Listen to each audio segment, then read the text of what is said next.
शैल गृह जाई और सकल सिद्ध संपत्ति तहाँ छाई। संपत्ति छा गई है वहां पर। ये बेटी के पैदा होने पर वास्तविकता यही है। आज भी जिस घर में बेटियों का जन्म हो जाता है अपने आप व्यवस्था बनती चल, लोग कहते भैया है कुछ नहीं, लेकिन व्यवस्था सब होती चली जा रही है बेटी के पैदा होने। और कुछ घरों में लोग रोने भी लगते हैं। और बंधु, मेरी दृष्टि में जो लोग रो रहे हो उनको तो जीवन भर रोना ही है भाई। देखिए ना, बेटियां पुलिस बन गई, बेटियां आर्मी में चली गई, बेटियां सेना पर लगी है, कहां नहीं बेटियां। और तो और मैं आपको कहां तक कहूं, हो सकता है आपका बेटा आपकी इतनी सेवा न करे जितनी बेटी कर देगी। और न मानो तो आज घर में जाना, प्रैक्टिकल कर लेना साहब। आपका बच्चा बाहर बैठा हो, उससे कह दो बेटा पानी ले आओ, वो फोन में लगा रहेगा लेकिन आपकी बात सुनने वाला।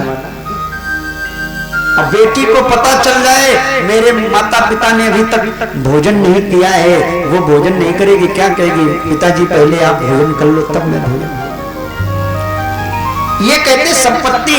और कहां तक कहें, पुत्र आपका अगर सुपुत्र हो गया तो आपका घर ही केवल वो पवित्र करेगा, है? आपका घर ही तरेगा। और बेटी पुत्री पवित्र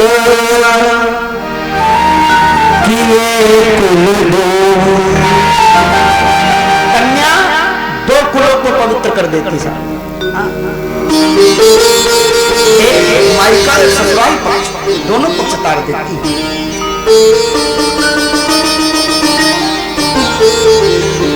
और लोग रोते रोते आजकल मैंने लौकिक दृष्टि में देखा है। हा? कुछ लोग, एक बार हम कथा कर रहे थे एक जगह पर कन्नौज प्रांत में, एक माता जी थी बूढ़ी बूढ़ी, वो आ गई सुबह सुबह 5 बजे मेरे पास, बोले पंडित जी पत्रा लाए हो क्या। हमने कहा भाई सुबह 5 बज रहा है, इतने टाइम पत्रे की क्या जरूरत है। अरे बोले आप पत्रा लाए हो कि नहीं, वो बड़ी जोर जोर से रोती जाए। वो माता जी बूढ़ी करीब 70-80 साल उम्र रही हो रही। अच्छा एक बात और बता दें, बेटियां जिसके यहाँ होती उसको तकलीफ नहीं, लेकिन मोहल्ले वालों को ज्यादा तकलीफ होती है। हाँ भाई, और तो और मोहल्ले वालों में भी जो बूढ़े बूढ़ी जो महिलाएं होती ना, अच्छा पुरुषों को ज्यादा तकलीफ नहीं, महिलाएं जो होती बूढ़ी वाली, ये डोकरी जो बैठी ना माता लोग, इनको बड़ी तकलीफ है। काऊ के घर में बिटिया पैदा हो जाए तो अम्मा जाना परेशान, बोले अब देखना, अब 4 हो गई, अब समझ में आएगा।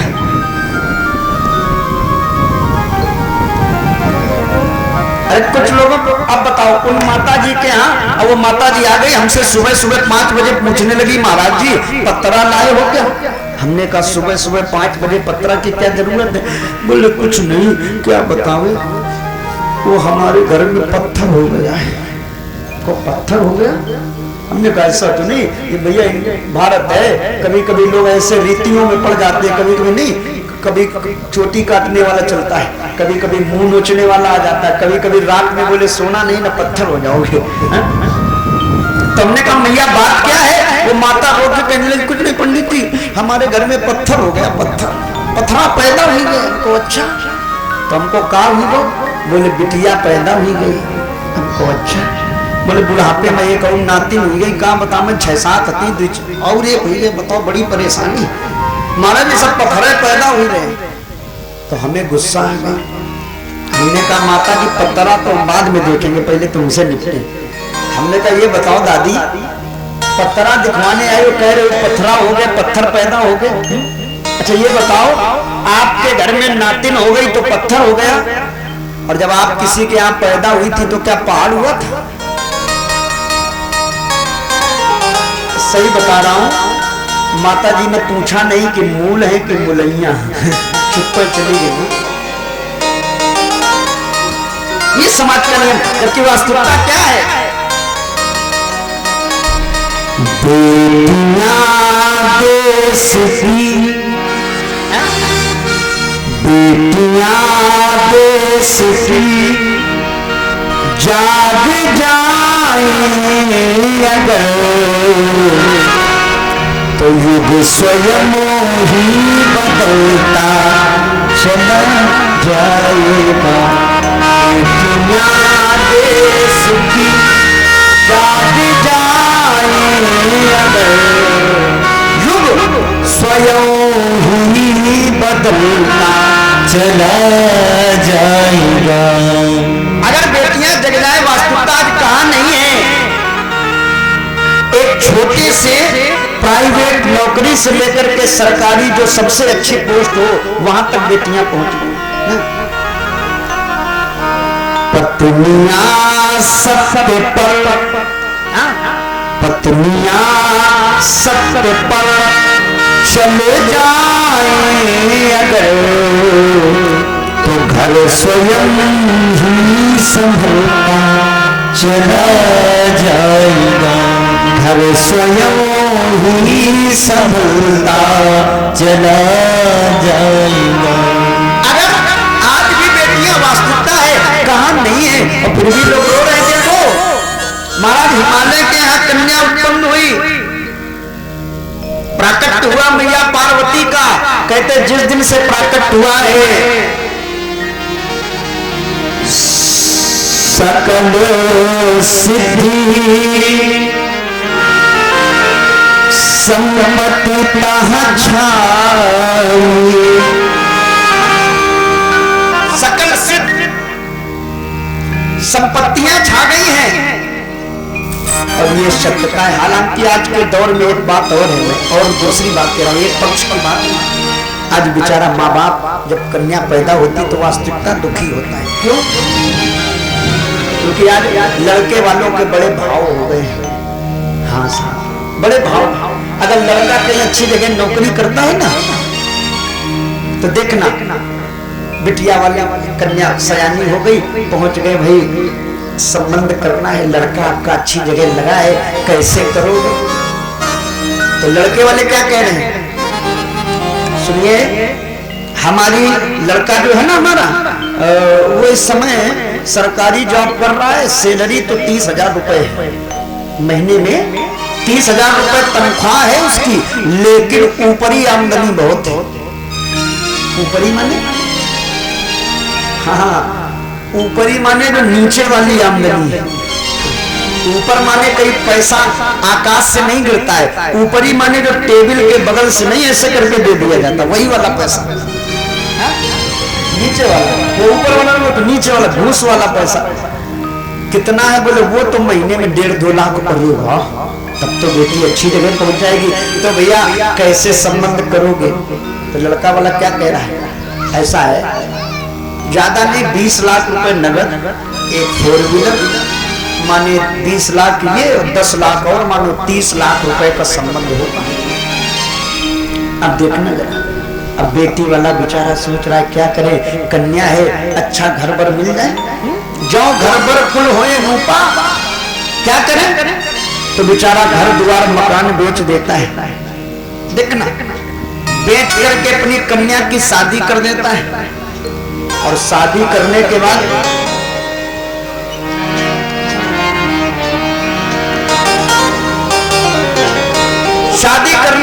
वो विदाई करते समय पिता अपनी बेटी से कहता, बेटी चिंता न करना। क्यों? 30 लाख नगद कर दिए मैंने, हाँ? तुम ससुराल में जाना तो ये चक्कर में न पड़ना कि ये सास है। तो देखना जो ज्यादा बहू दहेज लेके आए तो सास बन जाती, बहू और बहू बन जाती। हाँ भाई, सत्यता है। काहे वो बहू फिर आर्डर मार रही सुबह सुबह, अरे सास जी, बोले हाँ चाय बना लाओ जरा। अब सास बेचारी चाय बना ले, क्यों? 30 लाख लेके आई, अब सास चक्कर में पड़ी। अगर बातें कहने लगे तो वो तुरंत 30 लाख लाई, वो ज्यादा करोगी, अभी बहुत प्रथाएं चलती हैं, सबको अंदर बढ़ा दूंगी। सास हो गई बहू, बहू बन गई सास। हाँ भाई,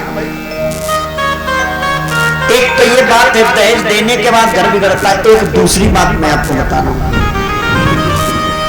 कुछ जगह मैंने देखा है बहू बड़ी अच्छी है, लेकिन वहां के सास ससुर देखो पक्ष दोनों अच्छे हैं। कहीं कहीं बहू खराब है तो सास अच्छी है, और कहीं कहीं सास अच्छी है तो बहू है, और कहीं कहीं बहू अच्छी है तो सास। अरे दहेज के लोभी हैं। वो बेचारी बेटी, उसके माँ बाप के पास ज्यादा धन नहीं था, विवाह तो हो गया है लेकिन ज्यादा धन नहीं है, और वो इतने लोभी हैं दहेज के, हमेशा दहेज मांगा करते, कभी ये ले आओ कभी वो ले आओ मायके से। वो बेचारी क्या करे, पिता के पास कुछ है नहीं, और कहां तक कहें बंधु। कभी कभी उस कन्या के जीवन में ये भी हो जाता है। मैंने कई घरों में देखा है, जब बेटी कुछ नहीं कर पाती बहू, तो कई लोग उसे जान से भी मारते। वो बेटी देखो, अपनी बेटी जब मरती है तब बड़ा दुख होता है, दूसरे की मारने में कष्ट नहीं हो रहा है। ऐसे समाज के लोगों को दहेज से कभी किसी का पूरा नहीं हुआ है। देखो जो बेटी दे रहा है वो तो सब कुछ दे रहा है, और दहेज से आप अगर सोचो कि पूरा हो जाए तो कभी होने वाला नहीं। इसलिए ज्यादा दहेज की याचना नहीं करना। और अगर वो भी जाए, एक बेटी तो बेचारी जला दी गई, अस्पताल में पहुंच गई, अपने माता पिता से रोने लगी थी, जिंदा है सांसें चल नहीं, और वो रो करके कहने लगी, ए बाबूजी क्या करें।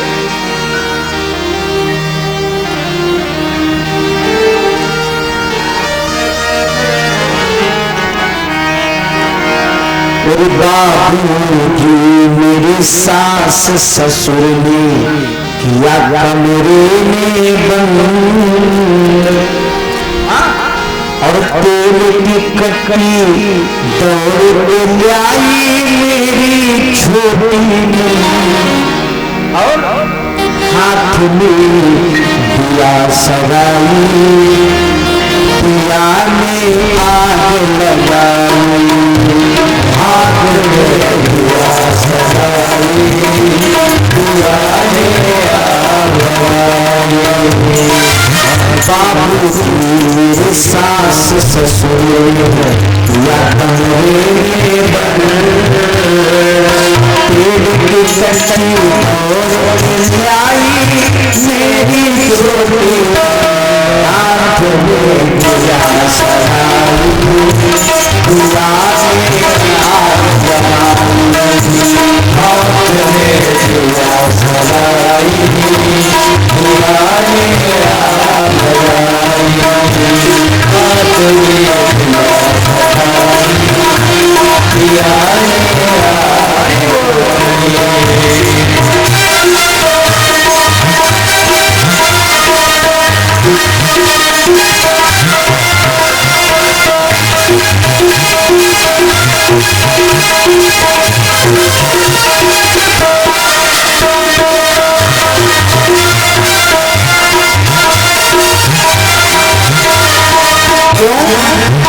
वो बेटी कह रही है,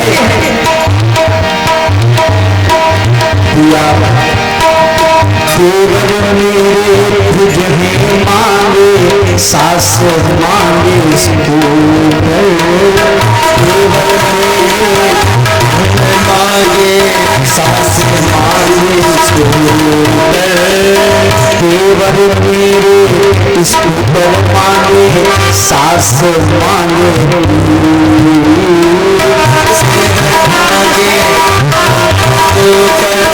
सास मांगे।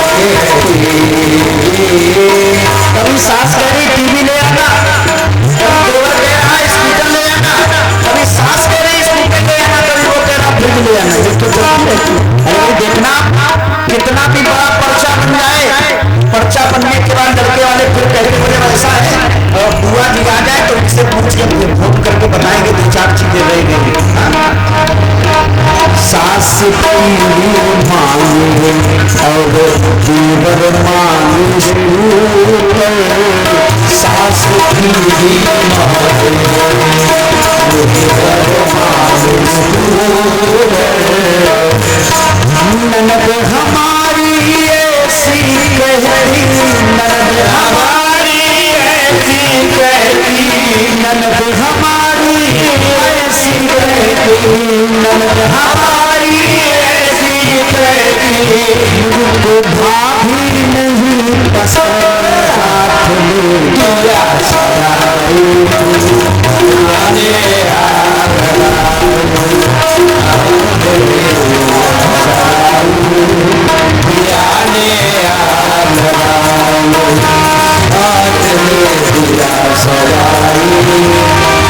आने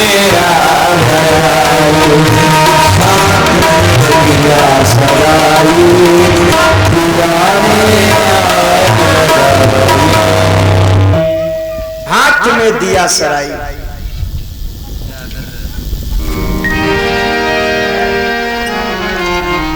ये दहेज के लोभियों ने कन्या को जला डाला। विचार करो कि कितनी गलत बात है।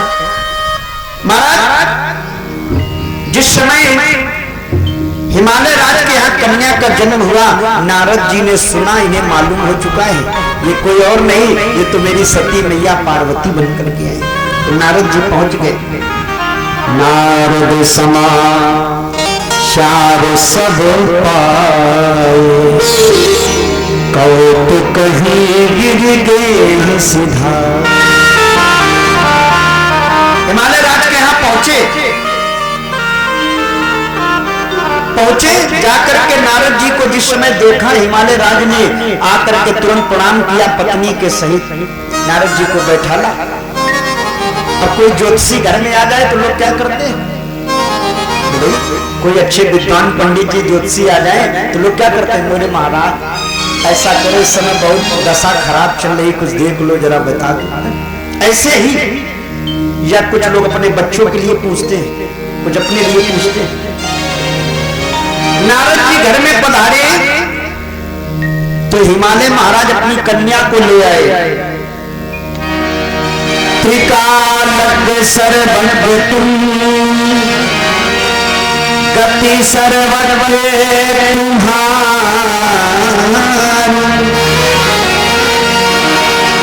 कहूं सुता के दोष गुण बर हृदय विचार। ये हमारी कन्या है सुता, बोल मेली मुनि चरना। महाराज के चरणों में प्रणाम किया, करवाया और कहा ये बताओ ये हमारी बेटी है, इसके 200 गुण बताओ, जरा कुंडली देखो, हाथ देखो। जैसे इतना कहा, नारद जी ने कहा बिल्कुल। देखा, मस्तिष्क की रेखाएं पड़ी, समझ गए ये तो कोई और नहीं, ये तो साक्षात सती है। क्या करें? तो नारद जी ने बताना शुरू किया, ए भैया शैल सुलक्षण सुधा तुम्हारी,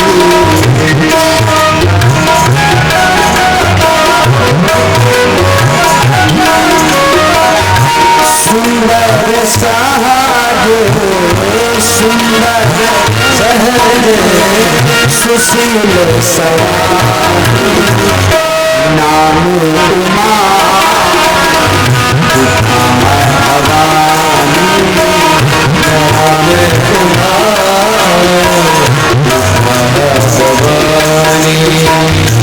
शैल सुलक्षण सुता तुम्हारी, शैल सुलक्षण सुता तुम्हारे। भैया महाराज कहाँ, तुम्हारी जो कन्या है बहुत अच्छी है, सुंदर साज सुशील सयानी मुझे तो दिख रहा है, नाम उमा अंबिका भवानी में बहुत अच्छा। आगे देखो, ज्यादातर ज्योतिषी लोग भी आपके गुण बताते, दोष जल्दी नहीं बताते। दोष क्यों बताते हैं? दोष ऐसे बताते बोले भाई देखो इस समय शनि खराब चल रहा है और उसका कुछ पूजन करा लो, काम बन जाएगा, मतलब की बात। शैल सुलक्षण सुता तुम्हारी, शैल सुलक्षण सुता तुम्हारे, सुनहु सुनहु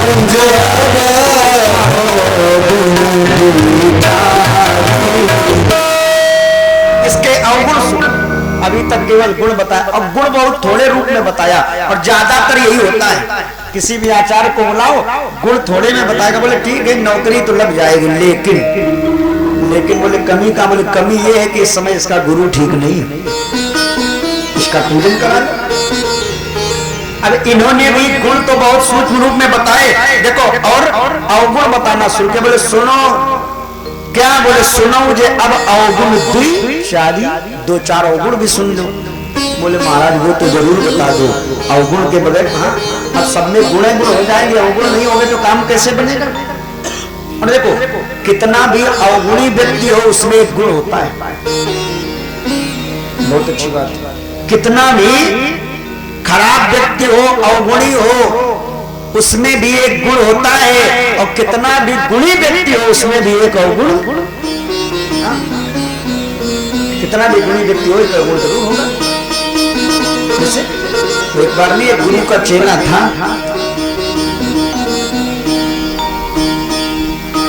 गुरु उसको पढ़ाते, वो पढ़ते नहीं है, उसके माता पिता का भेज दिया गया। गुरु ने कहा ये हमसे पढ़ेगा नहीं, हमें खुद उल्टा पढ़ा देता है, हम नहीं पढ़ा पाएंगे इसलिए।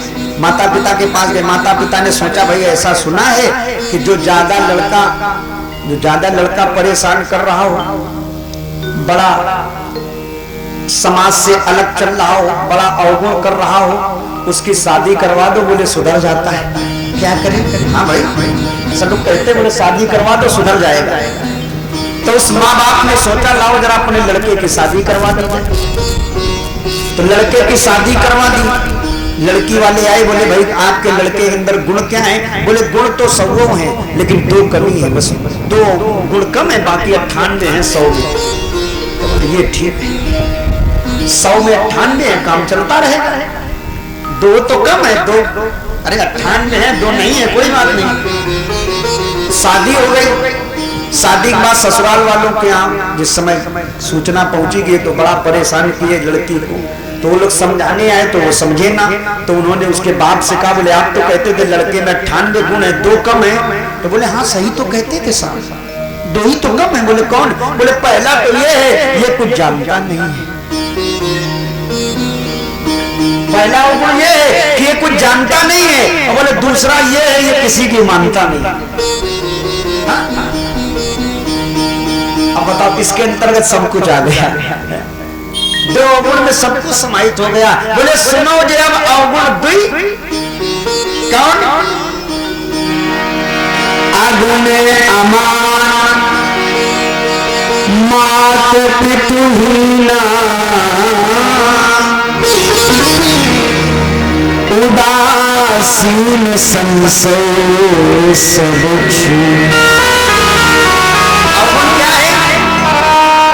इसका जो पति होगा माता पिता उसके नहीं होंगे, माता पिताहीन होंगे। तो मैंने और कसम बोले ये ठीक रहा, ये महाराज आप सही बता दिए। क्यों? आजकल बिल्कुल यही स्थिति है समाज में भी। पहले के समय में ऐसा था, लोग अपनी कन्या का विवाह करते थे तो देखते थे बड़ा परिवार है कि नहीं, खूब 4-5 भाई हो, 4-5 चाचा हो, बुआ हो, सब लोग हो, मतलब फला फूला खूब बड़ा परिवार हो। पहले के लोग ऐसा सोचते थे कि हमारी बेटी जिस घर में जाए बड़ा परिवार हो। अब आजकल के आजकल माता पिता सोचते हमारी बेटी जाए जहाँ एक केवल हो, बस दूसरा ना, बस वो जाए और दूसरे दिन से मालिक बन जाए, सासों ससुर ना हो, लड़के हो, हाँ कोई ना हो। अब तो ऐसा लगता है। और पहले लोग सोचते थे नंद भी हो, देवर भी हो, जेठ भी हो, चाचा भी हो, ताऊ भी हो, बड़ा परिवार।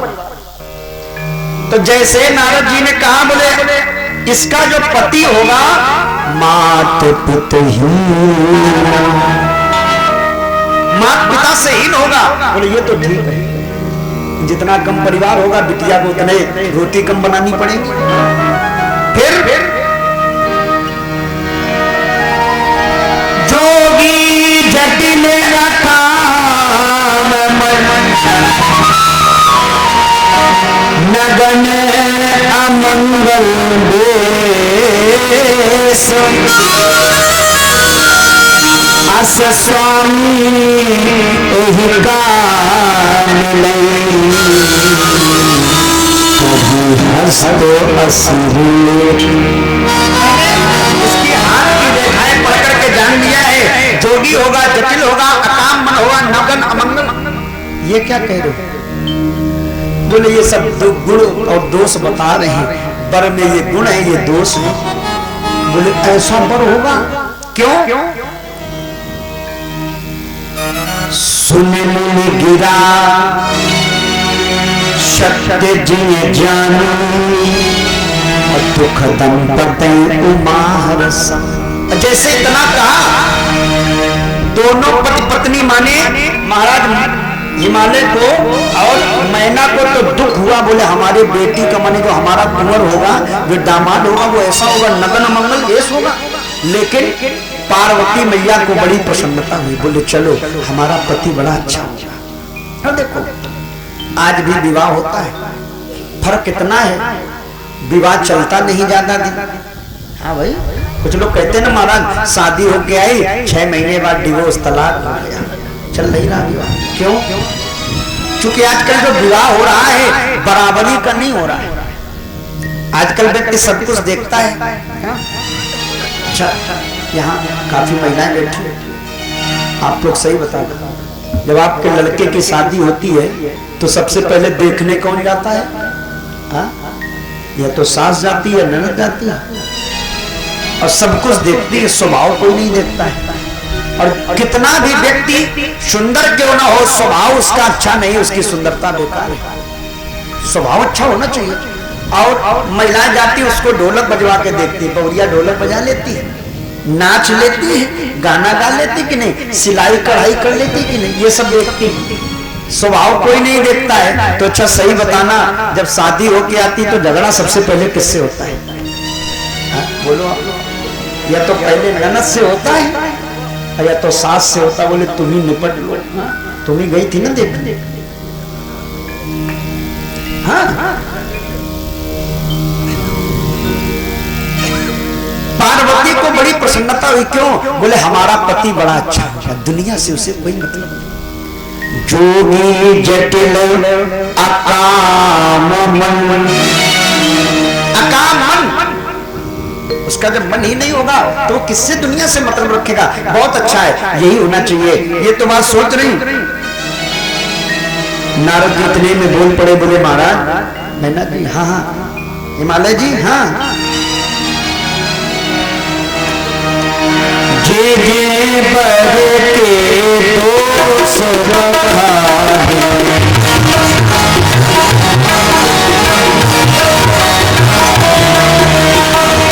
ते सब शिव